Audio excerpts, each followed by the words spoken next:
কোথায় থাকো? হ্যাঁ, একটা দায়িত্ব জ্ঞান নেই। কত রক্ত। নিয়ে যাও। আরে পুতুল এসছে ও আচ্ছা। হ্যাঁ ও আচ্ছা, পুতুল নিয়ে এসছে যাও। বলে আর না না শোনো না তো আমি দেখছি, চলো ও কিছু ঘরে গিয়ে বলে কথা বলছি। ও কিছু বলে আচ্ছা, আচ্ছা, ওই তুমি যাও। জন্য এত রক্ত। তুমি বুঝতে পারছো না ও কেন আমার কাছে বারবার আছে? পুরো গায়ে আমার হঠাৎ করে কি হলো বলো?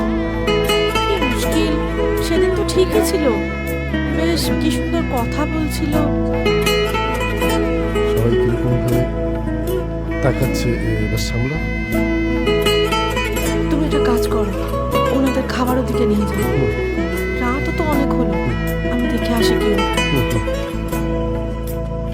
বুঝতে পারছো না কেন আমার সব কথা? বুঝতে এরকম করে পারছি। তুমি আমাকে ঘরের মধ্যে ঢুকিয়ে দিলে কেন? ঘরের মধ্যে কেন নিয়ে চলে এলে তুমি? না আমি শান্ত হয়ে বসতে চাই না, আমি কোনো রেস্ট করবো না। একটু ছাড়ো। শান্ত হয়ে বসো প্লিজ।